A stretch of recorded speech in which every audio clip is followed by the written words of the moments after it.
Hello everybody, Iain Robson here, and welcome to Euro Truck Simulator 2. As you can see, I got a new truck today. This is the Mercedes Actros. This is the 2563. No.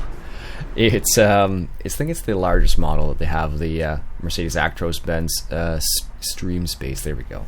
So what we got here is we have a wind turbine nacelle, and we're going from Esbjerg to Sheffield. Not a crazy long journey, but I haven't driven this truck before, so I don't know what it's going to be like. We're going to find out in a second here. Let's go ahead and get started. So I've already picked the parking brakes engaged. There we go. So I've already picked the trailer. It's just a wind turbine, or a wind nacelle, I should say. But it looks like it would be kind of a cool thing to haul, because I never actually hauled one of these before, so.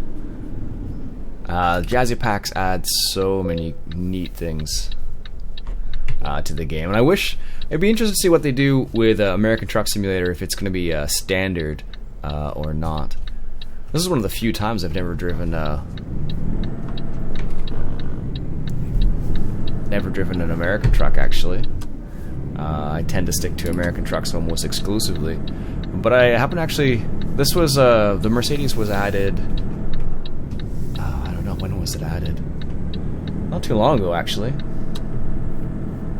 And I wanted to give it a go because I haven't driven it yet, or much, I should say.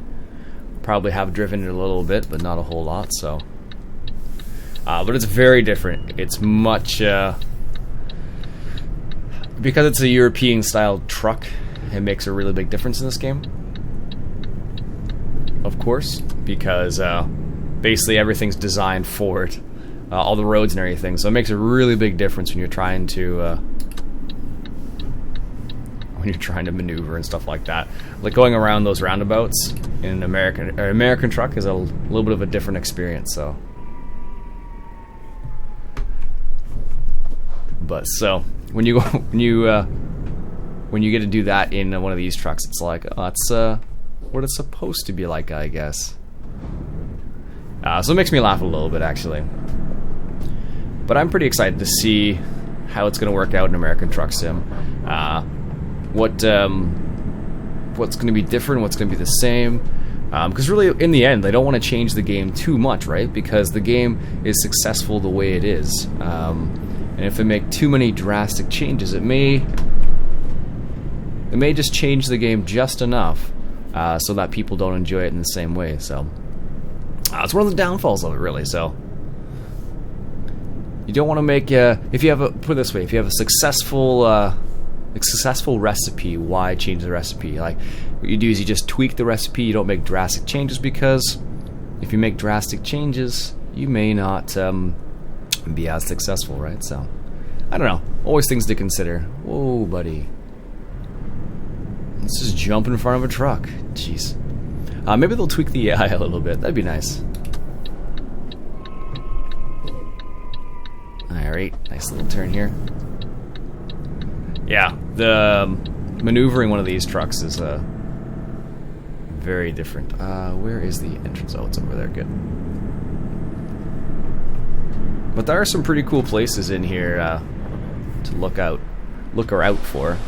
The hard part I think I always end up doing, because every place is a little bit different. I never know where the actual ferry is where it is. I don't play the game enough to know all the ins and outs of every ferry. Oh, I guess we don't need to go here. It's a cool little section of the area, though, so I guess we'll just do a little bit of a U-turn here without hitting things. Not surprised I missed the turn. Every ferry is a little bit different, so if you don't, like I said, if you don't play it enough, or if you don't know exactly where you're going, it'll definitely show very quickly. All right, I'll be back in a sec when I find it. All right, so here we are, right here at the ferry. It's one of those. I always have a hard time. Like I said, it's one of those things where you really gotta know your way around. I know people like BP probably know his way. Well, I don't know, bipolar prophets like me sometimes, and we don't always go where we want to go. Alright, let's embark. Nice. But the European trucks actually are, like, you could definitely notice the difference in the way they actually function, and it's really nice actually. Lights. Don't want to get a ticket for that. It's really nice actually because you can definitely sense that it's actually made for that type of truck, and it makes a big difference, especially like with a turning radius and stuff like that. Like in Canada, let's say, or well, in the States it's very similar, but in Canada we have like very what? You ran into me. In Canada, what we have is like some super huge highways. Like the main road in my hometown is like big enough for like 4 lanes, and traffic can cars can park diagonally. Just to put that in perspective. So in England, you would see like cars parked half on the road, half off the road, I'm sure. And then what would happen is people would probably just drive around. It's like, it would, for a lot of Canadians, it would probably feel like a oh, this is England, right? I'm like, why does it look so strange? For a lot of Canadians, you'd be like, whoa, that's where you're gonna be parking? Like, isn't that a bit dangerous and stuff like that? And I'm sure it is, but for a lot of people from England and any European country, basically, that's fairly normal, I imagine, in comparison to what we have. Like, we have just a crazy amount of space, so very fortunate here. So a lot of times when people come from other countries to Canada, they're always amazed as to how much space we have here, and how much space we take up, actually, which is kind of strange, because a lot of times what happens is people, well, not people, but Canadians and some other people will take up a lot more space than necessary. Like for example, the old expression with personal bubbles and stuff like that. A lot of people, their personal bubble is much bigger in North America than some other countries. Like, just because you're so used to that space. Like, if I were to go to Seoul in Korea, or Beijing, or in China, places like that where there are lots of people, I would be a little bit like, whoa, my bubble, get out of the bubble, sort of thing. But it's very different, and you can tell it's a cultural thing depending where you're located. So I've always found that kind of interesting to see the differences in cultures and how people deal with those types of issues, because it's very different for every single person. Some people can deal with it easily. Other people are like, ha ha ha ha ha, can you get away from me a little bit there? So I don't know. Everyone's different. So how have you guys been? Anything interesting happened in your life? I was going to go fishing earlier this morning, but I'm like, I need to record something first. So I picked up some Euro Truck. I wasn't quite feeling farm simming this morning, so I was like, Euro Truck. So picked up Euro Truck. Thought I'd try out the Mercedes here. Haven't driven this a whole lot, so I figured I'd give it a go. So far, I like it. It's nice and quiet on the inside too. No, that's not our turn. It's nice and quiet on the inside, which makes it for a nice drive. There's no like turbo whine. Last couple times I've driven different vehicles, there's been like a crazy huge turbo whine, and that has been excessively annoying at times. It really depends on which truck it is, though. Like, this truck it's a Mercedes, so it's fairly smooth. But if you drive, I think, which one was that that had the crazy turbo whine? That wasn't the Mac didn't have the crazy turbo whine, I don't think. I'm trying to think now. I don't know, I don't remember. But there's been a few trucks that I've had, like, I think it was the Kenworth that had a really loud whine, and it was like one of those situations where you're driving along the highway and you're like, okay, I'm gonna turn the sound of the truck down now, because it just got on your nerves. At least that's what I found, at least. I'm sure some people it doesn't bother them, but for me it was a question of whoa. It was just a question of it's a little bit too much. There we go. But yeah, I definitely noticed a difference. With this type of truck, I definitely noticed a difference, like taking turns. Like, it's a almost easy to do it on this truck versus like my Peterbilt that I normally drive, for example. Because with that one, it's like, okay, let's try and navigate this turn, and then it's like, yeah, I'm not so sure how well that's gonna work. So I don't know. Most of the time, it's not so bad, but you will encounter some turns that, like, usually it's the off ramps and on ramps because they're not designed for a longer wheelbase truck. It's terrible. You try to make a right turn, you have to go basically all the way into the left-hand lane, and the AI in the game's not smart enough to not drive right in front of you. They're a lot better in this game, though, than they are in Farm Sim. Like, if you try and do the same thing in Farm Sim, they'll, like, come, like, within inches of your bumper and be like, hey, what's going on? It's terrible. Yeah. Not fun when that happens. But, you know, whatever. Maybe they'll tweak the Farm Sim AI. I don't even know if there's a patch coming out, actually. I'd have to double-check that. I would imagine there might be a patch coming out at some point. I know there's beta, right? In the news section of Euro Truck, they have open beta for the GPS they're adjusting. So now you can like set waypoints, which is pretty neat, actually. So it's like, let's say you want to go from London to Amsterdam to Edinburgh, wherever. Like, you can do that. It seems like you can do that with a new GPS that they have. So that's going to be awesome.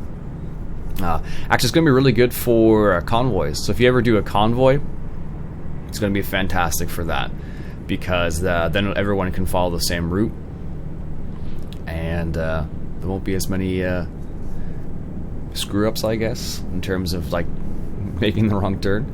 It should be easier, let's just say that. But it also allows you to plan your route a bit more specifically, which is nice. So if like you want to try to avoid a certain section of highway because you just don't like it, like for example, for me, I would try to avoid like parts of, well, majority of France and Poland, just because toll booths. And if you can do that without having to drive through them, like, that's awesome. So I don't know. I'm not sure, I'm sure it'll take into consideration like the ferries and whatnot, but I don't know how that's going to work. So, oh, it's way out there. Talk about an early turn signal. Holy cow. Yeah. The only thing I don't like about the European trucks, they just don't have the same type of engine brake. It's not near as exciting. And the big Peterbilt, at least, it's, well, a lot of the American-style trucks have that gorgeous sound when it comes to the engine brake, or exhaust brake, as they refer to it in this game, at least. It's, yeah, it's gorgeous. Alright, nice. But this is a pretty slick little truck, actually. It looks pretty good from the outside, too. As you can see, I put some signal lights. Oh, never mind. You can't tell I put signal lights there, because they don't get indicated. But I guess I just, I put some lights down the bottom of the bumper, but I guess it didn't do much. Yep, I was very creative with the color once again. Went for Black Knight is the color. I almost always choose that color for like every vehicle I ever buy. I just like the way it looks. Some of the custom paint jobs you can get done, like with the multi-tone, they're pretty good. I just don't like fiddling around with it that much. We're going to Grimsby? I don't know. I just don't like fiddling with the tweaking the colors that much. Some people can do some fantastic work with that custom color thing. It's crazy. I've seen some amazing paint jobs. If you play Euro Truck, actually, and you have a awesome paint job, you can actually share that screenshot with me on the Google Plus community. So a lot of people do that, like Farmer Beavis, Bob, we got Jenkins does it as well. I do it sometimes as well.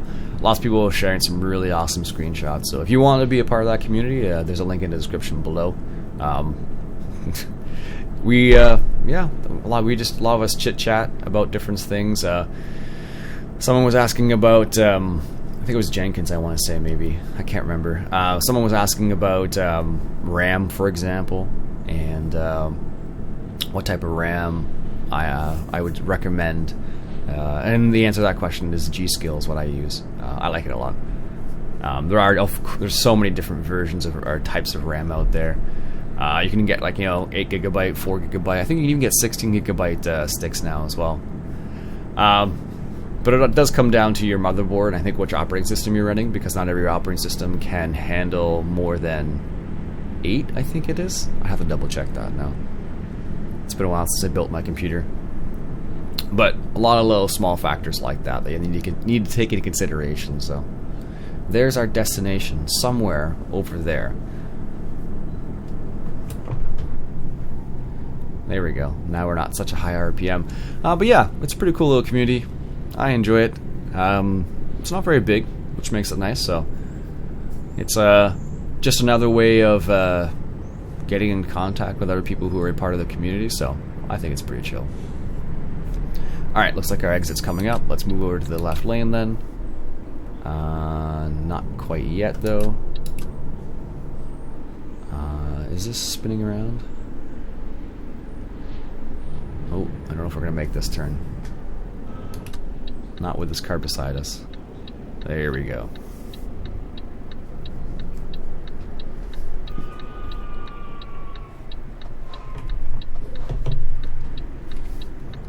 One thing I've always noticed about these European trucks is that the likelihood of them tipping over is a little bit greater, and that's just because of the way they're built, right? Oh, train. And that's just because of the way they're built, right? So it's I have to be careful about it because I tend to take turns a little bit too tightly, or sharp turns, I guess I would say. And what almost always ends up happening is I'll tip it over somehow if I'm not careful. So I know in the multiplayer version of Euro Truck, you can actually, they have it set so you can only do a certain speed limit. You can only do a certain speed limit, like if you're in town, like 50 kilometers an hour is the maximum, and then if you're out of town, like 100 kilometers an hour is the maximum. So that's kind of cool. It's kind of a way of adjusting the behavior of people, I guess, to a certain extent, because some people are just speed way too much. Oh, I've never been here. Oh, there you go. Whoa, whoa, whoa, whoa, whoa. There we go. Get back into gear.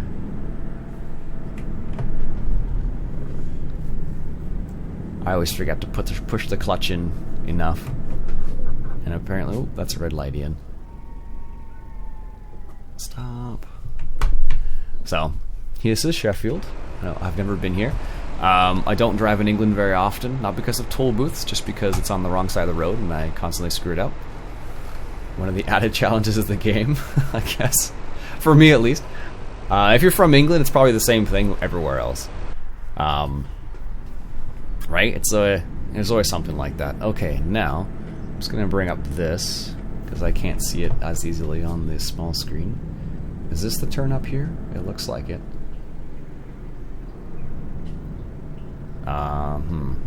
This is where it gets a bit more interesting. I think this is the right... Yep, there it is right there. Of course, cars will start coming around the corner. Alright, 1 second. We'll take a coffee break then. Lovely coffee. Alright, here we go.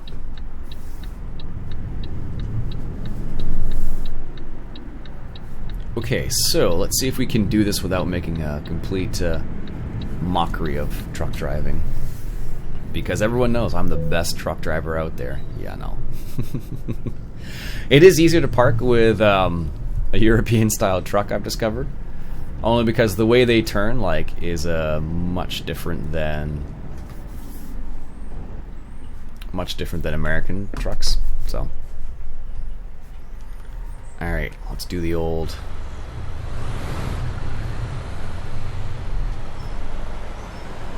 Let's see if we can't get this. I think we're a bit off already, but last time I was playing the multiplayer, I seem to recall Farmer Beavis saying something like, make smaller adjustments. So, I'm channeling my inner Farmer Beavis right now, I guess. because the adjustments I'm making right now are, in my mind, less significant, but in reality I don't think they are small adjustments. They're actually large adjustments. But we're attempting it. We're attempting it. I like to think there's a big difference between what I'm doing right now and what I would normally do in an American truck, so maybe there isn't, though.